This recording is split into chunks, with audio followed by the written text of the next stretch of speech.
Le libellé de cette C2 est « Vous présenterez le document, puis vous mettrez en évidence l'évolution du patrimoine brut des ménages entre 1998 et 2010. »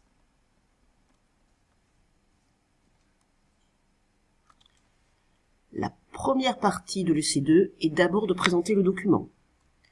Il faut indiquer la nature du document. Ici, c'est un graphique. Puis la source. Ici, ce sont les enquêtes patrimoine de l'INSEE, une source fiable. Enfin, le thème. Ce document traite du patrimoine brut en fonction du décile. Il faut ensuite préciser le champ. Ici, il est indiqué dans la source, c'est la France métropolitaine. Puis le cadrage temporel. Les données sont construites entre 1998 et 2010. Et enfin l'unité. C'est un taux de variation en pourcentage. Il y en a 3. Premièrement entre 1998 et 2004, puis entre 2004 et 2010, et enfin le taux de variation global de la période entre 1998 et 2010. Il faut ensuite analyser le document. Pour cela, il faut travailler sur les mots indiquant le travail à faire. Il faut mettre en évidence. Autrement dit, il faut présenter. Ensuite, l'autre terme important est évolution. Cela veut dire qu'il faut mettre en évidence les transformations, les hausses, les baisses et les rythmes d'évolution.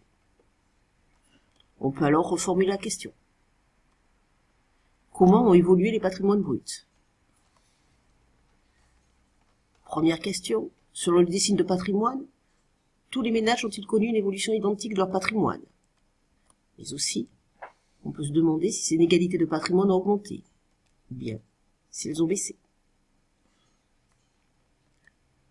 On doit ensuite bien lire le document.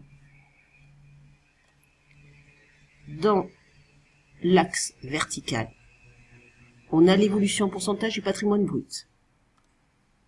Sur l'axe horizontal, on a les déciles.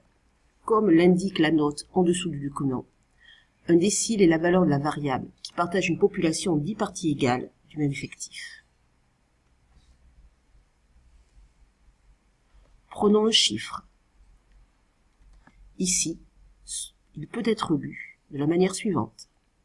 Entre 1998 et 2004, les ménages appartenant aux 10% les plus pauvres en termes de patrimoine ont vu leur patrimoine brut augmenter de 5%. On peut prendre une autre valeur pour la période 98-2010 et pour les ménages compris entre le 8e et le 9e décile. Ainsi, on lit ce chiffre de la manière suivante. Entre 1998 et 2010, les ménages compris entre les 80 et 90% les plus pauvres ont vu leur patrimoine brut augmenter de 120%.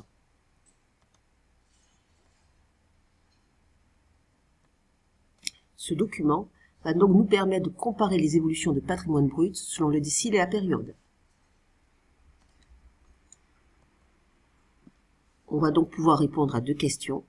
Les évolutions du patrimoine brut sont-elles identiques selon la période et le décile? Cela sera donc le sens de la réponse. À cette question, on va donc démontrer les évolutions en termes de période, mais aussi en termes de décile. On peut d'abord répondre sur les évolutions du patrimoine brut selon la période. Si on regarde le document, on se rend compte que de manière générale, quel que soit le décile, le patrimoine brut a augmenté sur la période 98-2010, puisque tous les taux de variation, pour tous les déciles et pour toutes les périodes, sont positifs. Ainsi, on peut prendre une donnée pour la partie de la population comprise entre les 40 et 50% les plus pauvres. Le patrimoine brut a augmenté de 120%. On peut ensuite répondre à une autre question. Sur quelle période le patrimoine brut a-t-il le plus augmenté? Or là, hormis quelques exceptions très rares, on se rend compte que le patrimoine brut a augmenté en règle générale moins rapidement sur la période 98-2004 que sur la période 2004-2010.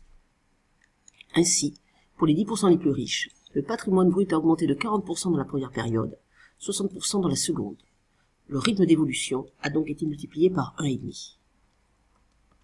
On peut ensuite s'intéresser aux évolutions du patrimoine brut selon le décile. Là aussi, une remarque quasi générale. Plus le niveau de patrimoine est élevé, plus la croissance de ce patrimoine est forte. Ainsi, pour les 10% les plus pauvres, le patrimoine a augmenté de 20% entre 1998 et 2004.